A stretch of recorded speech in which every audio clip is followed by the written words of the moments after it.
Thank you very much for joining us this evening. My name's Anna. I'm the Director of Community Learning here at Richmond Hillcroft and Adult Community College. And with that, I will hand over to the lovely Rachel from English Heritage. Thank you, Anna. Thank you for coming to the last of 5 fantastic lectures called Inspiring Women. Inspiring talks by inspiring women for inspiring people, held all by a remarkable woman, Henrietta Howard. Now, if you've come to any of these talks before, I would normally do a little bit of the history, but I am so delighted today that we've got Dr Tessa Kilgarriff, who is going to actually tell you the fantastic history, and she's got the education to do that. I'm afraid I don't. But I would love to tell you a little bit about what's been happening at Marble Hill. Marble Hill has undergone a fantastic revival. We have invested £5 million with the help of the National Lottery Heritage Fund, along with £3 million from our charity, English Heritage itself. And with that, we have invested in our beautiful Georgian villa that sits nestled in the banks of the River Thames in 66 acres of public park. That house is now open free 5 days a week, and we have the most fantastic volunteers who make that possible. But also we've invested in the sports facilities, fantastic facilities that are for a community and help safeguard the space.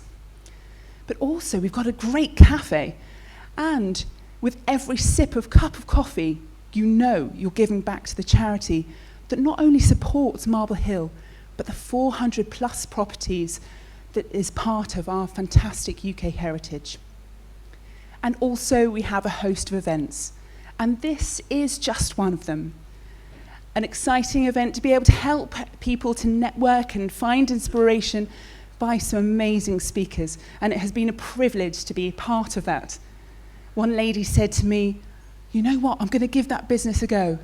And actually, if we've done that for one person, then it's all been worth it.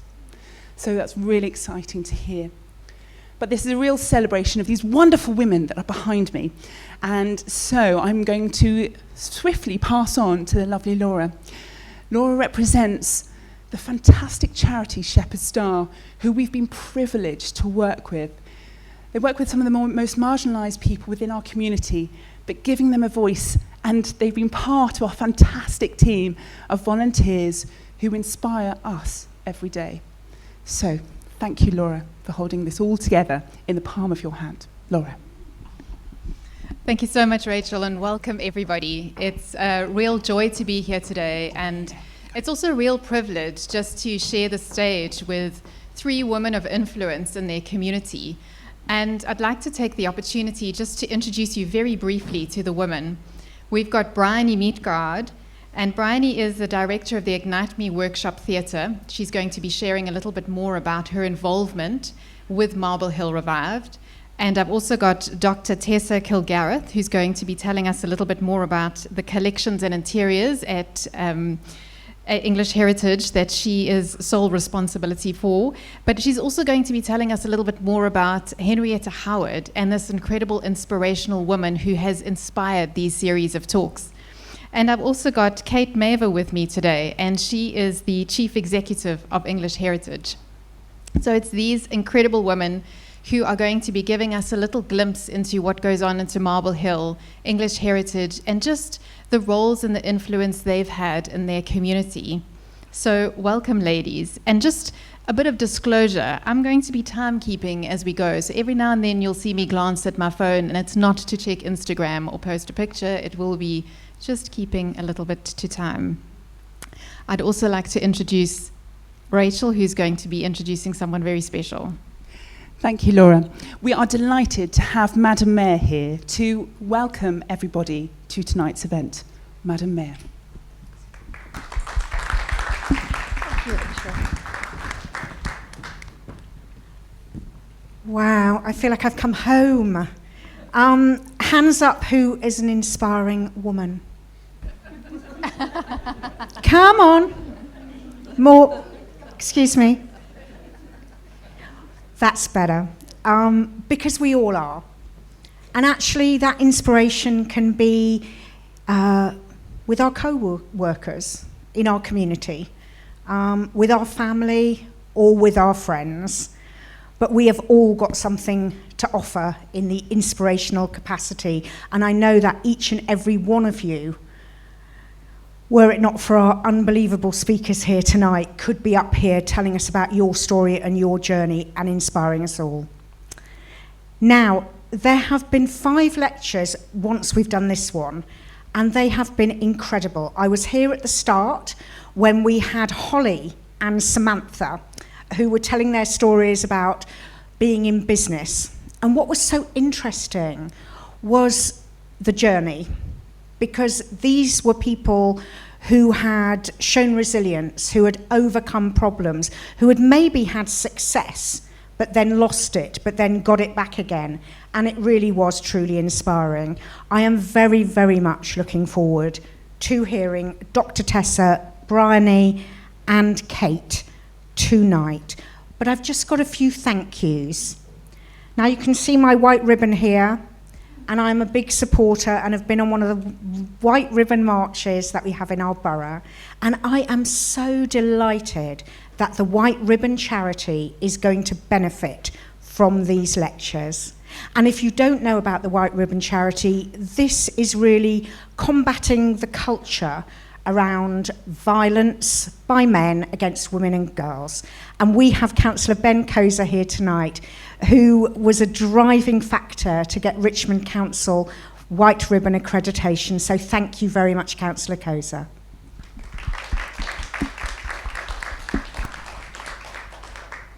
And what a fantastic effort that this has been when the sponsors, of course, English Heritage, an iconic organisation, the National Lottery, and of course Angela and Visit Richmond. Really, really incredible. So I would just like to end by saying this is a homage to Henrietta. The spirit of Henrietta, as I go around as mayor of the borough, is always there. She's always talked about. I feel that wherever Henrietta is tonight, she's going to be looking down and she's going to be enjoying it as much as we all are. So over to Laura. Thank you very much.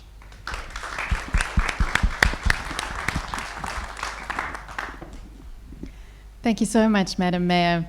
And without further ado, over to Tessa. Now Tessa's going to just be telling us a little bit more about this extraordinary woman. So Tessa, can you kickstart this conversation and just let us know a little bit about who is Henrietta Howard? What did she do? Of course. Hopefully everybody can hear me. No?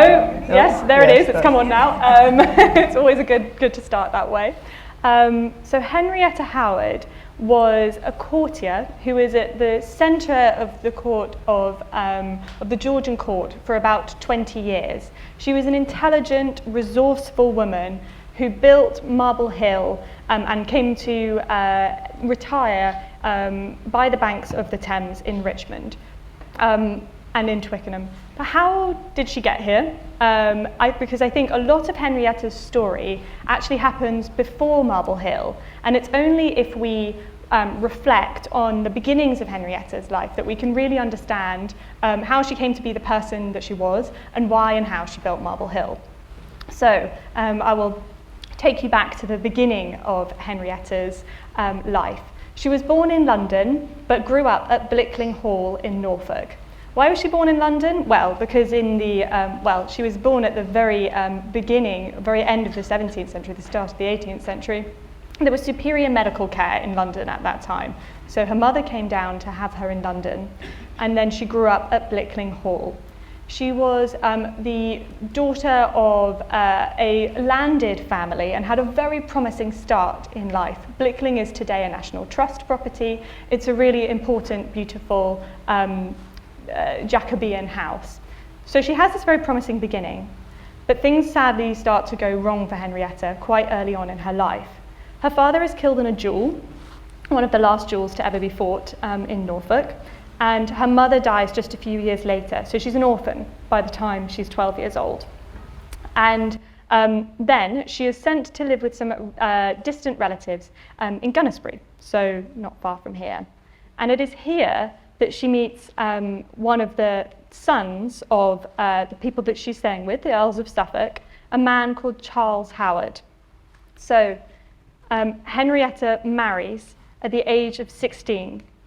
Charles is in his early 30s at this point, and she marries. She doesn't have a lot of other options as a woman at this point, really, and she is initially very enthusiastic about the match. It seems to be a promising one. However, quite quickly, she discovers that Charles Howard is not the man who she hoped he would be. He is a gambler, he is violent towards her, he is a drunk, and in the early years of their marriage, she has to endure some quite serious poverty. They end up living in Beak Street in Soho, which would have been at that time a very insalubrious part of town. And she has a son around this time as well. His name is Henry. And she is trying to raise her son in quite difficult circumstances where they often actually don't necessarily have the means to provide for him. And that is all because of Charles Howard's behaviour and the fact that he is spending her money and not supporting the family. So what is she to do in this situation? So Henrietta starts to display some of the characteristics that I think define her, and also why she is an inspirational figure. And that's her determination, her tenacity, her refusal to accept the circumstances, the cards that kind of have been dealt to her. So what does she do in this situation? She decides that she's going to set her sights on Hanover, and she's going to travel to Hanover. Why would she do that? Well, at this moment, Queen Anne is still on the throne, but Queen Anne is ailing, and she has had, very sadly, 17 pregnancies, none of which have produced a living heir. And that means that in order to have a Protestant succession, and there was an act in 1701 that meant legally we needed to have a Protestant succession in this country, they're going to, the Hanoverians are going to come over to take the British throne. So I would say that savvy, intelligent courtiers or would-be courtiers start to travel to Hanover to ingratiate themselves with the incoming Georgian age, which is about to begin. So Henrietta manages to get herself over there, get Charles over there with her, and ingratiate herself with the incoming Georgians. They all come back to Britain, and that is when Henrietta gets a position, an official position, as a woman of the bedchamber to Princess Caroline. And she also, at this point, becomes a royal mistress. And so she is the mistress to the Prince of Wales, the future King George II. This is a position which is almost a quasi-official position at this time, in that it was kind of expected that a prince would have an official mistress. And it's actually this relationship which starts to set the foundations for Marble Hill, because in 1723, Henrietta receives a gift from the future King George II. And this gift of stocks, of plate, of furniture, of jewellery, lays the foundation which allows her to build Marble Hill. But one of the reasons why this gift is so extraordinary is because of the specific wording that's in it, which is about the fact that it is explicitly for Henrietta to set up as an independent woman. It's actually in the wording of the deed to say that Charles Howard, her terrible husband, is not allowed to, quote, intermeddle with this deed. So there is very much this clear legal separation to allow her to use this money for her own purposes and not for this money to automatically kind of be accessible to her husband. And that also demonstrates to you that everybody knew about Charles Howard's reputation as well. So the next kind of extraordinary thing that I think tells us a lot about Henrietta is the fact that she managed to get a legal separation from her husband. This was very rare in the 18th century. You could get a divorce in the 18th century, but it would require an act of parliament, which was embarrassing and difficult and all these other things. But she managed to use her contacts, the fact that she was very charming and intelligent and knew the right people in order to help her to get this legal separation. So she managed in 1731 to actually officially separate to legally separate from Charles Howard. He dies just a few years later, and then at that time she is actually able to kind of live at Marble Hill properly. All this time that I've been talking, Henrietta has been a courtier in service to Princess Caroline. And that means that she is not free to go where she wants, to kind of have freedom. She has to go where the royal court tells her. But she desperately wants to go to Marble Hill, this place that she's been building for a decade, but isn't actually allowed to live at because she's in royal service. So she somewhat scandalizes people by resigning her position, and by then she's actually been promoted because she becomes a countess, because her first husband, before he died, did inherit the earldom of Suffolk, and that allows her to kind of be promoted. But she decides that she wants to give that up because she wants to live a life of retirement at Marble Hill, where she can be in control of her own destiny, as it were, and live freely. So she comes to live at Marble Hill in about 1734. And happily, because her first husband has died at this point, she's also able to remarry. And she remarries a man called George Berkeley, and they have 11 happy years together. Life continues to be complex and difficult. It's not necessarily a fairy tale story. Henrietta is a woman of disability. She has progressive hearing loss, and there is a lot in the letters and in the archives of this time about her hearing and how this is something that, and her health. But she always finds ways to overcome difficulties. She uses a hearing horn, for instance, and after she never reconciles with this first son who I mentioned, Henry. Unfortunately, he was raised to despise her. They never reconcile. But she finds a way to have a second happy family life with her niece and nephew. She's resilient, she's resourceful, and I think that's one of the things that you can really take from Henrietta Howard.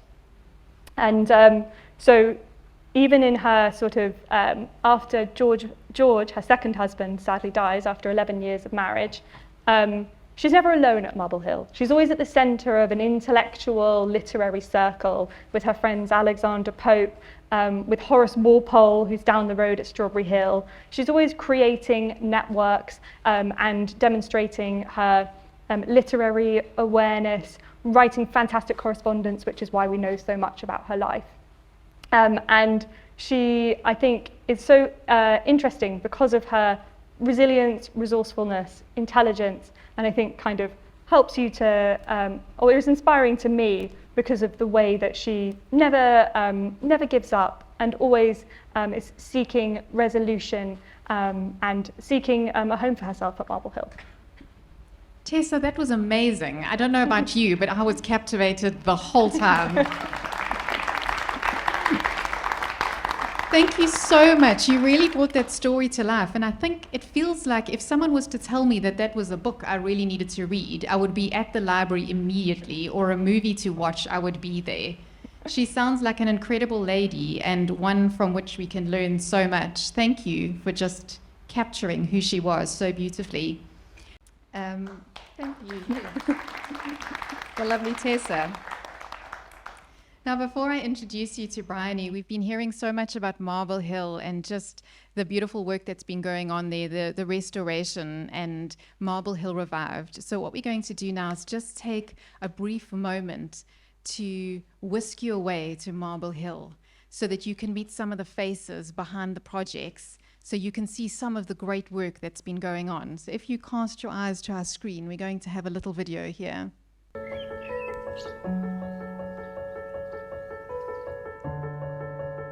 Marble Hill is a beautiful property that sits nestled on the banks of the River Thames, and it tells the amazing story of the remarkable Henrietta Howard.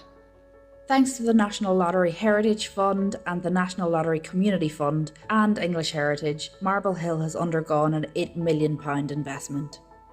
Through this investment, Marble Hill's heritage has been safeguarded for future generations. From the house to the landscape, the cafe to the sports facilities, this much needed investment has revived Marble Hill. The Marble Hill Revive project has been a fantastic transformation, both in the house and the landscape, but actually there's been a huge transformation in the people who've made it possible. And it's lovely to be able to celebrate them because they have revived Marble Hill.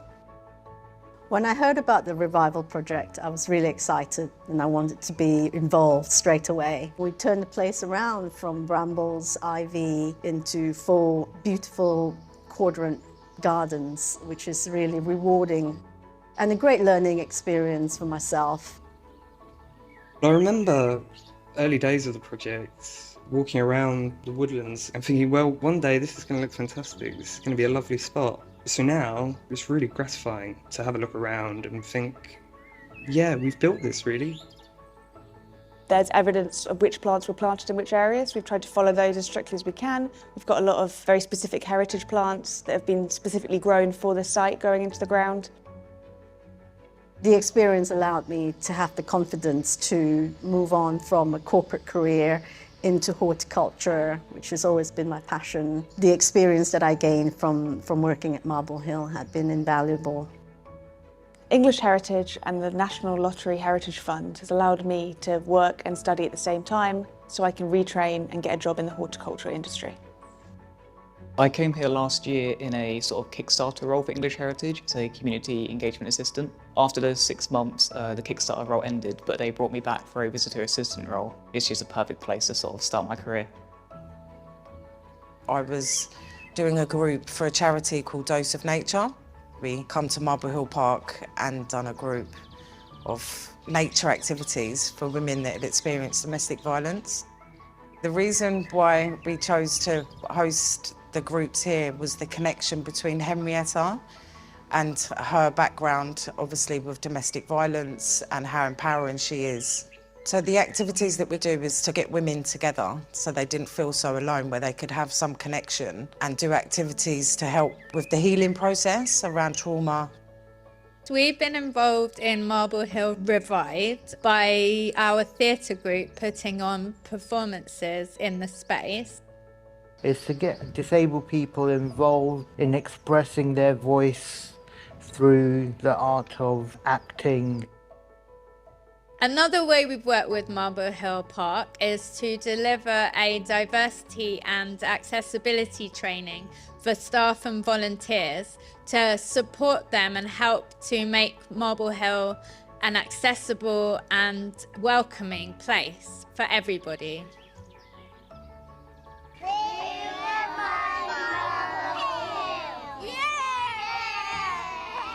As part of the Revive project, the children have planted this beautiful tree called Snowy. We are so pleased that the children can be part of this tree growing with history as part of Marble Hill's story. I run the multicultural elders group with Multicultural Richmond. When you arrange an activity to Marble Hill, our members especially enjoy that. We have jointly created the London Luminaries Lecture Series, and now 14 heritage properties are working together. We have had 15,000 viewings of our lectures and have raised £35,000 for the historic properties. This collaboration is not known in this area. I believe it will carry on long beyond the ending of Marble Hill Revived. I revived Marble Hill. Marble Hill revived collaborative heritage. Thanks to the project, we now have an amazing group of 240 volunteers who bring joy to our site through their gardening, guiding, research, events and administrative support. We really couldn't have revived Marble Hill without them.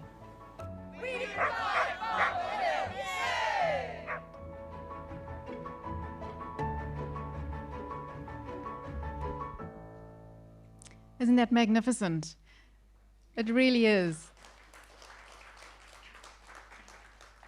And again, what really strikes me there is the word collaboration, and it's all about working together and just being part of a bigger community. And I've got an incredibly remarkable woman in front of me today, and this is Bryony. And Bryony is the director of the Inclusive Theatre Company, who's been really involved in Marble Hill. And Bryony, I'd love to hear a little bit about your story. What has been your role? And just tell us a little bit more about your theatre company. Okay. Hi, I'm Bryony Metcalf. I'm a development practitioner and theatre maker, and I trained in social uses of theatre, including conflict resolution, theatre and education, and theatre of the oppressed. As I have been introduced as, I'm the director of Ignite Me, and it was established in 2017. Ignite Me Workshop Theatre is an inclusive theatre company working with disabled and disadvantaged actors and non-actors, creating plays based on lived experience. We're based in Richmond, and we run workshops at a variety of community locations, including Marble Hill Park, Twickenham Wellbeing Centre, Bishop Crichton House, and Ham Youth Service. Since creating an online presence during lockdown, we have reached others outside of the Richmond area as well, and also via our YouTube performances, receiving high viewing numbers. That helped us build an online and in-person community, and we want to keep this thriving and reach out further. I've worked with local organisations, including Rules, Age UK, Multicultural Richmond, who you saw in the film, and Safety Net People First. We've performed at the Lyric, the Exchange, the House of Commons, and in Marble Hill Park, where we've also delivered diversity training to staff and volunteers. And that was based on our own experiences as well as disabled people. We set up how to treat disabled people in different situations, the good and the bad example, giving the bad example first. And it was a comedic look on it, but it was based on our own experiences. Our performances are often participatory, involving inclusive community audiences, politicians, and other decision makers. Both actors and audience influence the outcomes of the play, becoming agents of change. We have a political mission to change the perceptions of disabled people as vulnerable or as the passive receivers of care, and raise awareness of their circumstances.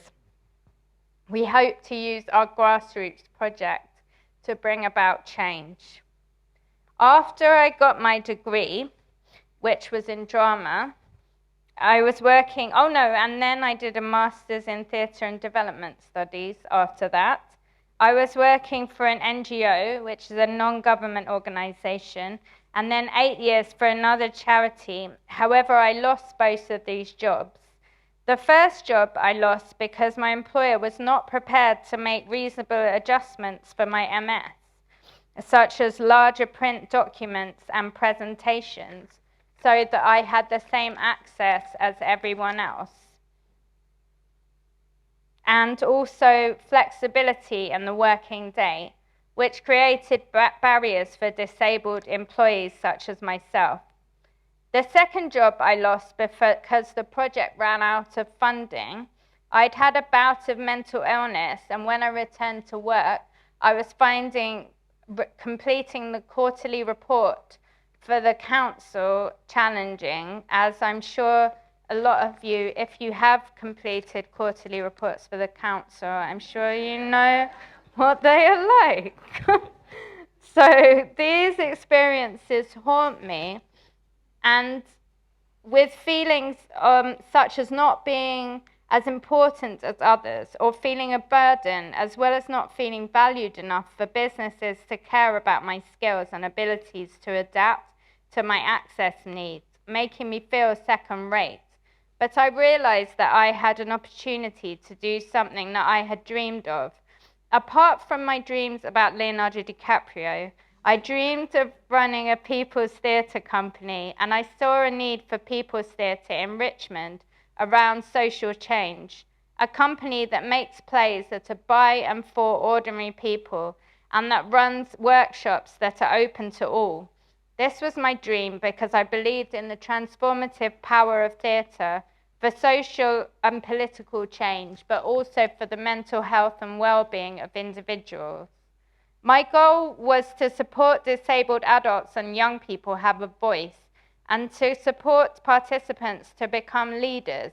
I wanted to see people express themselves and to help create a more neurodiverse, open, inclusive society, making it clear that there is nothing about us without us. I call my company Ignite Me because I wanted to involve, inspire, and ignite people. That was my tagline to start. It's about setting a lighter spark inside people and igniting their energy and creativity, also empowering them to tell their stories on stage through theatre. At Ignite Me Theatre, we use theatre of the oppressed methods developed by a Brazilian theatre practitioner called Augusto Boal to make theatre that is by and for the people. We believe disabled actors are invisible in the industry, and disabled people in general are underrepresented in leadership roles. At Ignite Me, participants become leaders, and disabled people lead through lived experience. The company has previously grown to as many as a team of 8 drama facilitators. From our show and forum theatre debate on lives like these, which we took to Hounslow and Richmond venues, the issues that came up became our demands for change, and we presented them along with our play at an event at the House of Commons. The first group I worked with was 8 people. The theatre we made was inherently political because it came directly from people. We challenged bullying, exclusion, ignorance, and systemic failure. Fast forward to 2020, and our work focused on the impact of the pandemic and enforced isolation on disabled people. Most recently, we performed a series of personal monologues at the Lyric, which together paint a picture of the current state of things for disabled people. This piece can be seen at Richmond Live in Marble Hill Park at 2 p.m. on the 11th of September. That's just a quick plug. So, I would like to say that during lockdown, we moved online and created online workshops called Connect and Do Drama. And I have a clip, but we're not going to show it right now because it's quite grainy and long as well. So that will be available later. It's about a 6-minute long clip, and that will be available on the website. We're still learning about the digital age. Participants have joined the workshops individually from their homes, but we also facilitated a drama therapy course with a class of 9 all on one screen. They are students with learning disabilities from a London-based college. I don't know what stage you were at with your business, but my advice would be that you have to have an idea that you believe in, because it will be hard sometimes, and you'll feel a bit like you're in Titanic and almost drowning. But your vision for your business, your idea, is the raft that Leonardo DiCaprio gives you to hold on to before he freezes and sinks to the bottom. And it's the belief in this idea that gives you the strength to blow your whistle. Thank you very much.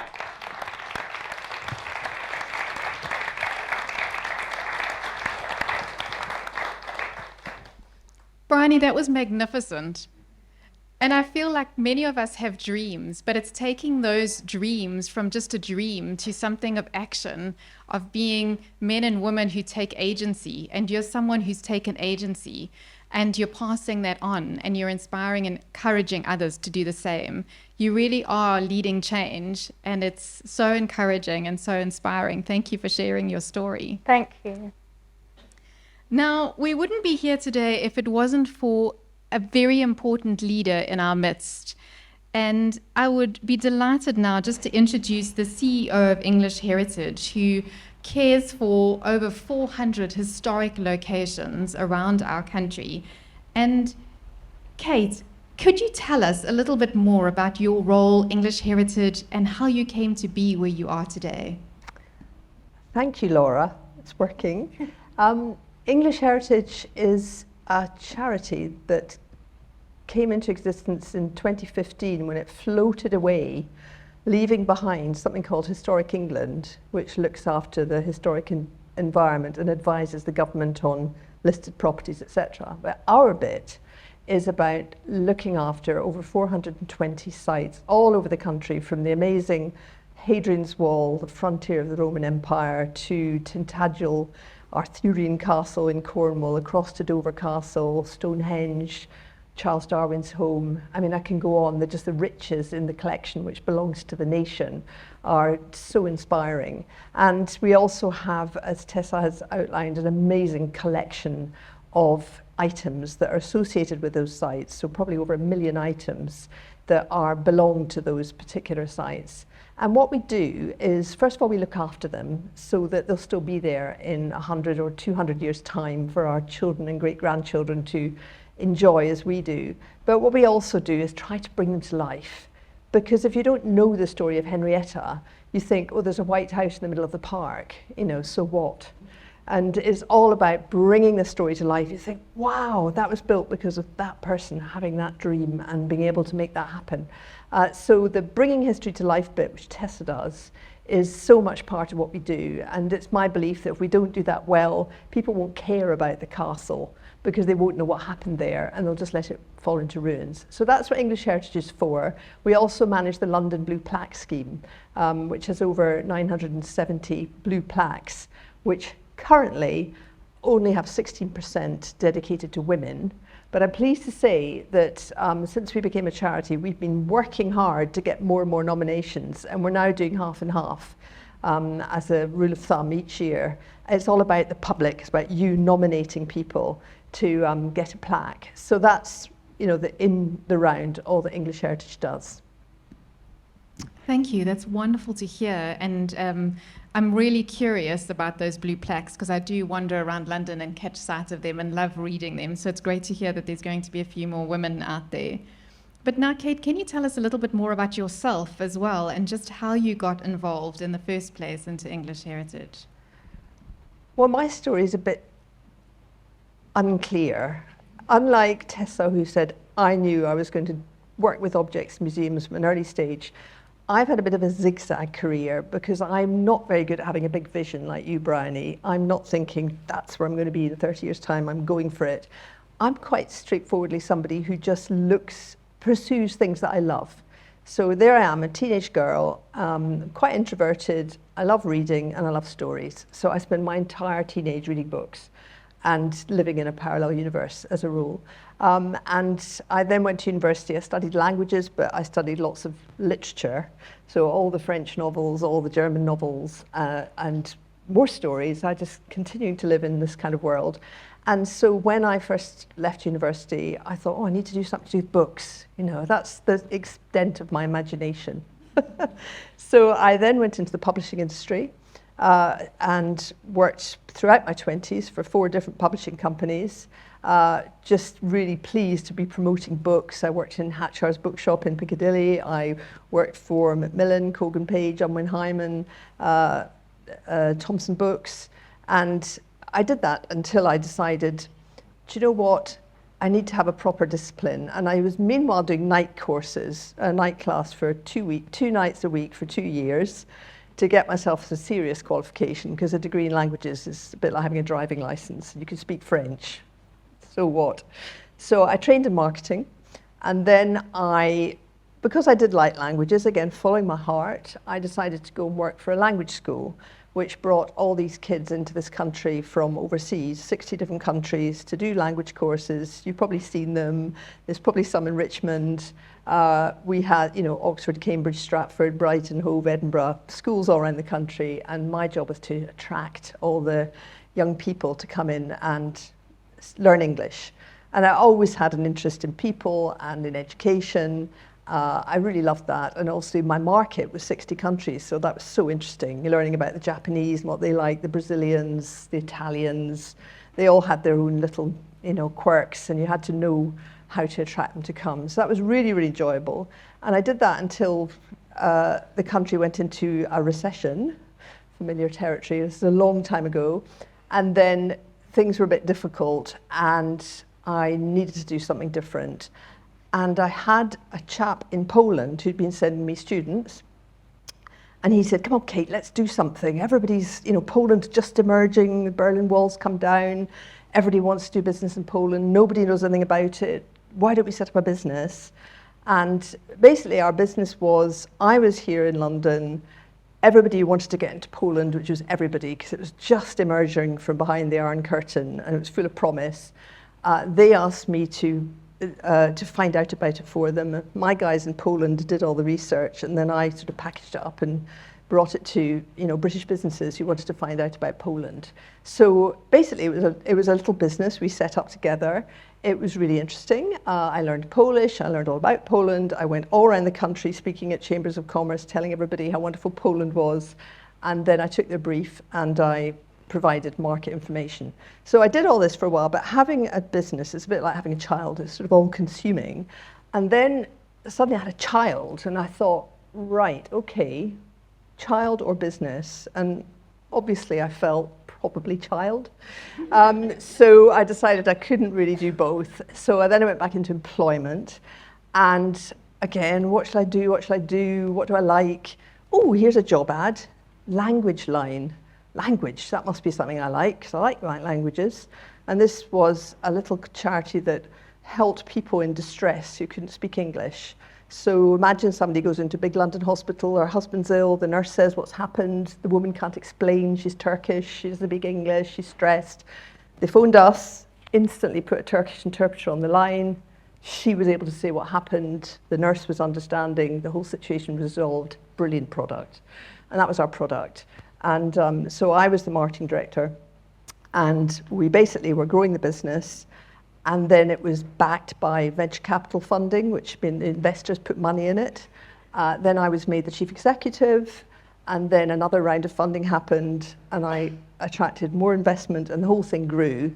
And it was very, very exciting and hugely demanding, because I by this time had a second child. So I had 2 children and this business, and it was probably the most intense time of my life. But every day, every product we sold, every ounce of interpreter we sold was solving someone's problem. So it was really a nice feeling. We were helping lots and lots of people. Anyway, eventually they let me go, and I made them their money and I got some money and I thought, right, I now have got 2 small boys in Lambeth. I've got to do better than this. You hear my accent, back to Scotland. They've got to join the Scouts. They've got to run up in hills. They've got to have a bit of that if I'm going to be a good mother. So we went to Scotland. And then I decided I needed another job, and then I just went and found one, which was running a youth volunteering charity, completely new for me, but they just wanted somebody, their chief executive had fallen over. I arrived from the south, I'll do it. Youth volunteering, great, learned about charities, learned about young people, learned about projects, loved it. And this is the bit you're wondering was ever going to come. Advert in the paper, we need a chief executive, the National Trust for Scotland. And miraculously, and it was a miracle, they took me on. So I went from running this little charity of 25 people to taking on a national institute that had, I think, about 5,000 staff and volunteers and was in crisis and was a really big national organisation. And then I had a learning curve this steep to try and get my head around it. And then I did that for 6 years. And then a friend texted me and said, have you seen that English Heritage is thinking of becoming a charity and looking for someone to do it? So I was enticed back down. By this time, my little boys had been in the Scouts and grown up and got Scottish accents, tick. So I was able to come back down. Though I did commute from Edinburgh to London for 2 years to let my younger son finish at school. And that's how I got into Heritage. Another incredible story, right? I love it. Thank you. Thank you. That was fascinating. And again, I keep going back to the lady of the moment, Henrietta. There was something about her agility and her ability just to make things happen. And I believe Kate might be one of those as well, just with that ability to just be so agile and say yes. Because I think that's also a key, just saying yes to new things. Thank you so much for sharing. I feel like we have got a wealth of knowledge sitting here at the stage with me. So what I'm going to do is I'm going to ask these ladies a question, and while they are answering the question, I'd love you in the audience to think up some questions you might have for some of the ladies up here, ones that you're pondering, wondering the answers to. And while you're doing your thinking, I'm going to ask these ladies if they could cast their minds back to their younger selves. What one piece of advice would you offer your younger self if you could look back? Anyone want to go first? Tessa. I'll go first because I think this conversation has been making me think about it as well, listening to Bryony and Kate, is don't have your blinkers on, look around you, and that's something that I'm continuing to learn. There are lots of opportunities out there. Heritage doesn't just mean one thing, and that's something that I continue to learn, so don't have your blinkers on. That's my piece of advice. Thank you, Tessa. Kate? I think I would say to myself, be more assertive. It's a funny thing to say because now I feel that I'm a grown-up and I kind of know how to be assertive. But for many years, I just felt underconfident and I didn't speak up, and I didn't know how to speak up because I just thought I was always avoiding conflict and trying to please everybody all the time. And so I think if I could have learned earlier that you don't have to think about what other people think all the time. If you care about something, speak up and learn how to be assertive. And I did learn because I was in publishing. I knew, this is pre-internet, of course, I knew all the books. And one of on my list was how to be assertive. And it was about how to be assertive if you're a woman, I think it was. So I consumed this book. I went, oh, right, that's how you do it. Because I just think my mother was very assertive, and so I didn't learn it in the household. And I think that if I'd known that from a young age, then that would have made me less stressed. Thank you so much. And Bryony? I would like to say that just because you feel like you don't know anything, that doesn't have to stop you doing things. If you have something you want to achieve, you can always learn as you go, and don't be afraid of, learning more, because everyone is always learning. Words of wisdom from the floor. Eyes wide, speak your truth even if your voice shakes, and never stop learning. Love that. Thank you so much, these incredible panel here. And now I've got Rachel, who's going to be going around with a mic. Who has a question for these lovely ladies? Anyone got a burning question? Anyone curious about anything? There we go. Hi, thanks, that was very interesting. I've just more of a general comment. I was looking up Henrietta Howard on Wikipedia, and I found it quite biased of what it was written, and I had to go and edit it actually, because the line it said, which I thought was quite remarkable and completely wrong way to write it, if I can remember off the top of my head, it said something like, she was known for her wit and intelligence, although she was deaf, rather than her beauty. And I found that really surprising, and I think maybe a man had written that article. So I kind of removed the bit. She was known for her wit and intelligence. She was deaf, full stop, not rather than her beauty.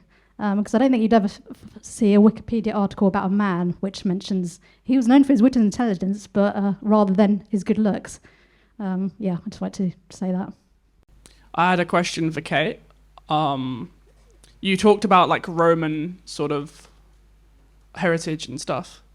I was wondering if you got a lot of that, if it was just sort of like English houses and stuff. Absolutely not. We have a few English houses, not nearly as many as the National Trust, which has lots of English houses. Tiny percentage. It's a tiny percentage, probably only got about 3 or 4 out of the 400 sites, so we don't really go big into big houses. I mean, then we've got, because we have Chiswick and Marble Hill and Kenwood, it seems that we're into houses when we're at this part of the world. But if you look across England, apart from Audley End, which is in Essex, Broadsworth in Yorkshire, I think that's about it. Have I forgotten one? I'll be really in trouble if I have. Rest Park, yes. Country House, yes, you're right.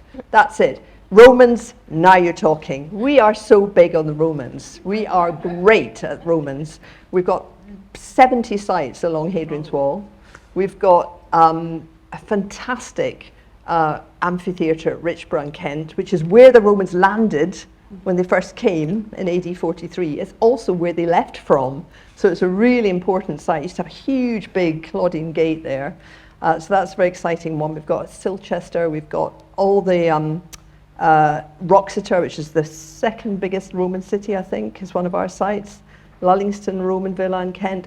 Loads of great Roman sites. If you look at our website, if that's your thing, we do Romans in spades. I think we've got one of the best collections outside London up at Corbridge on the wall, because what happened there is that they had a town next to the wall, and when all the soldiers went, by the way, I'm not a historian, so please check this afterwards and you'll find out what I got wrong, but roughly speaking, there was a town next to the wall, and when the soldiers all went, they stayed on in the town, and it was very wealthy, and so they had lots of wonderful jewellery and the sort of things you'd expect in a wealthy place, and that's why the collection up there is so strong.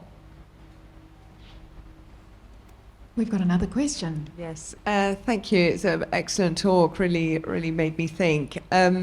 It got me thinking about when I come to see the Marble Hill revived. Obviously, we were enjoying the park a lot, but coming into the house, could you tell me an object that you kind of think everyone should see, perhaps a little bit about it and why it's so special? Yes, I would love to. I feel like I went hard on the history there so that everybody could kind of situate themselves with Henrietta and her story. But as you might have guessed from when I was talking about that painting, objects are really my thing. And one of my favourites at Marble Hill is a table which has a motif of a peacock on the front of it. This table, we only have one remaining, but we believe that there were actually 4 in Henrietta's great room.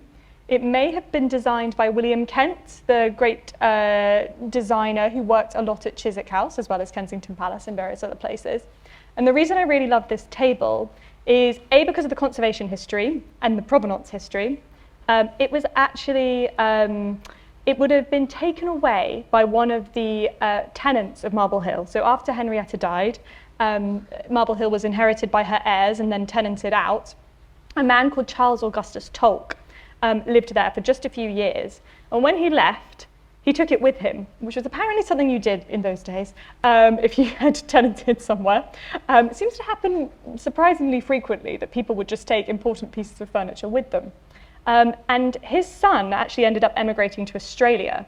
And so the table ended up in Australia, where one of my predecessors as the collections curator later managed to track it down, and it came back to the house. When it came back to the house, it was gold. For a long time, nobody really questioned this, and everyone sort of thought, well, it's probably not original gilding, but probably actually it was gilded. And then during the Marble Hill Revived project, we did some microscopic paint analysis, and that revealed that actually the table had previously been a stone colour, a kind of off-white, and this gold was nothing to do with it at all. And so that was a kind of major discovery of the project, and relates as well to the Palladian style of the house, very restrained. And one of the reasons I really love this table is because it has the peacock motif, which is relatively unusual. It's not an animal that you see represented on furniture very much in the 18th century. You get a lot of lions, you get a lot of griffins, you get cherubs and putti and things like that, but not really peacocks. And the peacock is the attribute, the symbol of the goddess Juno. Juno was the protectress of women.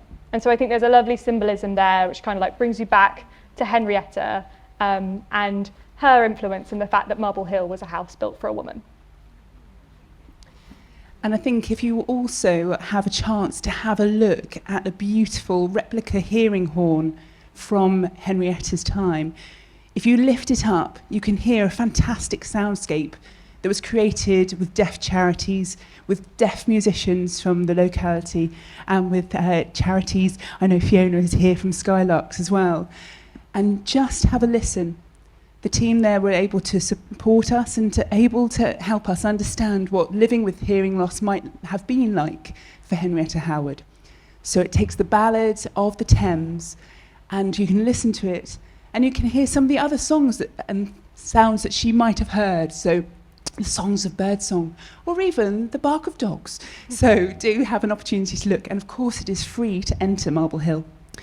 Laura, we've got one more before everyone can go and have their networking and a beautiful vote of thanks from Angela. Hi, I'm one of the volunteers who's really enjoying being at Marble Hill. And what's really struck me is how so many people engage with the people and what happened with the object. It's not just the objects, they are interested in those and their provenance and all the lovely work that Tessa and her colleagues have been doing, but it's the stories of the people. But I'm also struck by the people who are coming round and not exactly representative of the communities we live in.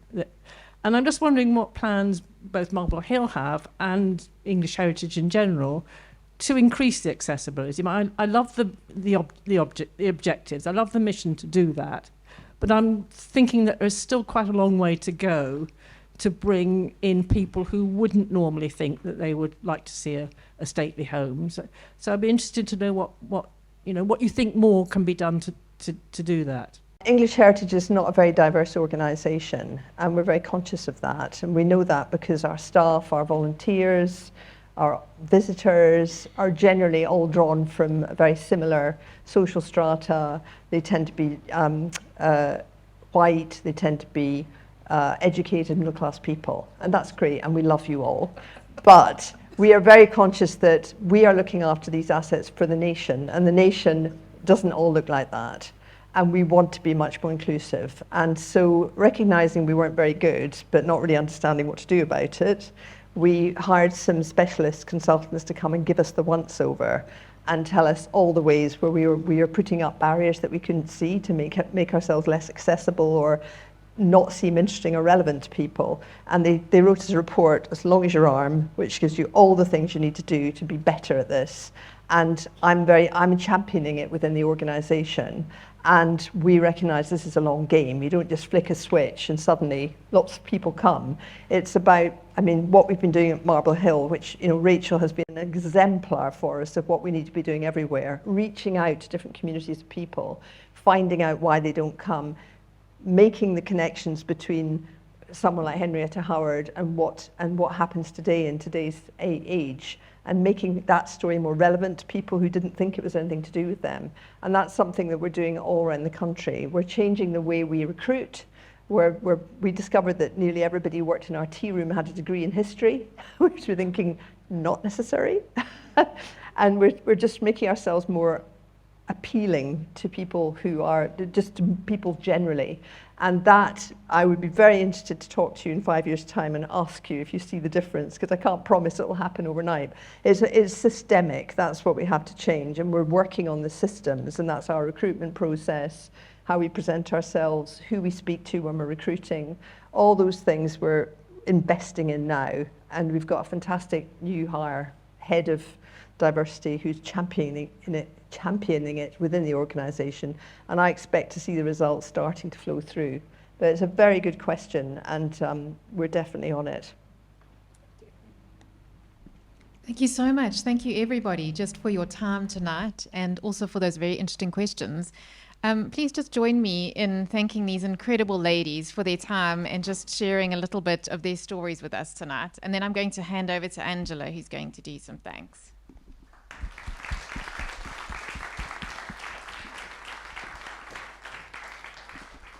Hi, it's Angela, of course. Very easy to say thank you. I'm sure that you will agree that it's been absolutely phenomenal. Thank you so much for all your honesty in your walks. I love my children need to be Scottish, need to run up the hills, join the Scouts, and your zigzag.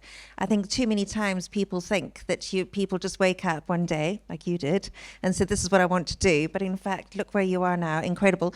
Bryony, thank you so much for your open and honesty.